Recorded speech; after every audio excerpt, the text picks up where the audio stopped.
Today's topic is 607 or 587 BCE. I invite you to follow along with today's study using your Watchtower library. It is easy to use.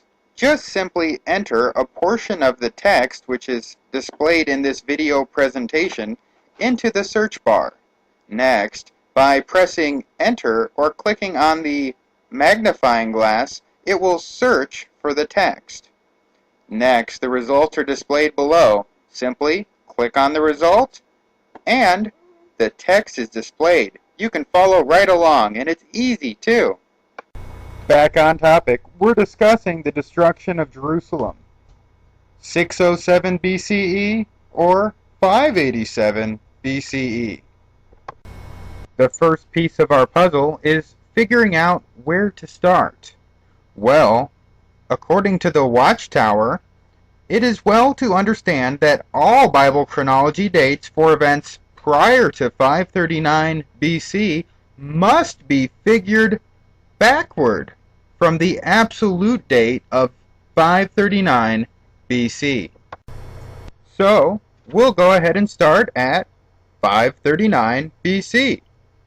Nabonidus, the last supreme monarch of the Babylonian Empire, father of Belshazzar, on the basis of cuneiform text, he is believed to have ruled some 17 years, from 556 to 539 BCE. Nabonidus' ascension to the throne followed the assassination of Marduk. Okay, so let's review what we know so far. Nabonidus was ruler from 556 to 539 BCE, and we also know that his rule followed Marduk's assassination. Next, we need to find out how long this Marduk's reign was. Of course, we're going to turn right to the Watchtower. Neriglissar, who reigned for 4 years, his underage son, Marduk, a vicious boy, succeeded him and was assassinated within 9 months. Okay, so let's review what we know so far. Nabonidus, 556 to 539 BCE. Marduk, only 556 BCE. He only reigned 9 months. We also found out he succeeded Neriglissar. So the next step is to find out how long Neriglissar's reign was. Let's turn to the Watchtower. Evil Merodach reigned 2 years and was murdered by his brother-in-law Neriglissar, who reigned 4 years. What we know so far. Nabonidus, 556 to 539. Marduk, 556. Neriglissar, 560 to 556. Next, we need to find out how long Evil Merodach reigned. Let's turn to the Watchtower. Evil Merodach reigned 2 years. Digging a little further in the Insight book, we find the Babylonian king who succeeded Nebuchadnezzar to the throne was Evil Merodach. Wow, this is a lot of information. What we know so far. Nabonidus, 556 to 539. Marduk, 556. Neriglissar, 560 to 556. Evil Merodach, 562 to 560. Evil Merodach reigned 2 years and succeeded Nebuchadnezzar. Next, we will find how long Nebuchadnezzar's reign was. Nebuchadnezzar, who reigned for 43 years, headed a dynasty that ruled over the Babylonian Empire. So, what we know so far. Nabonidus, 556 to 539. Marduk, 556. Neriglissar, 560 to 556. Evil Merodach, 562 to 560. Nebuchadnezzar, 605 to 562. Nebuchadnezzar reigned 43 years. Wow, We just went over a whole lot, and that was tough.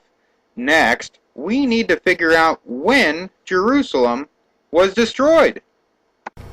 Turning to Insight on the Scriptures for some insight, we find the destruction of Jerusalem happened to be in the 11th year of Zedekiah's reign, which was Nebuchadnezzar's 19th year, if counting from his ascension year, or his 18th regnal year.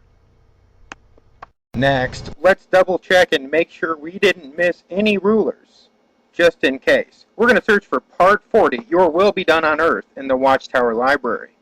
Next, we scroll to the side here and observe all the rulers in order with no gaps or holes. Everyone there. Okay, so let's take a deep breath because there is some complex math ahead. We just figured out that the year Nebuchadnezzar started reigning was 605 BCE.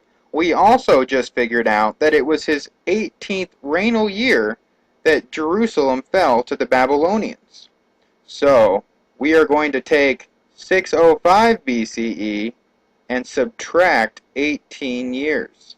Now, this answer will lead us to the conclusion and the final answer of when Jerusalem was destroyed by the Babylonians.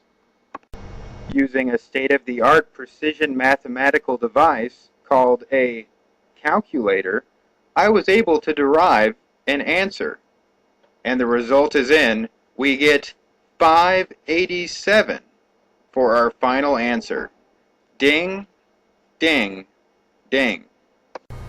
Now you might be asking, how come we came up with the answer of 587 when we are teaching 607? Well, it doesn't really matter, because that's what the Watchtower says. We'd like to remind you at this time that approved association with Jehovah's Witnesses requires accepting the entire range of the true teachings of the Bible, including those scriptural beliefs that are unique to Jehovah's Witnesses. At this time, we'd like to invite you and encourage you to a Bible study at your local Kingdom Hall. Remember, Jehovah will destroy the bad ones who do not change. Join us and be saved.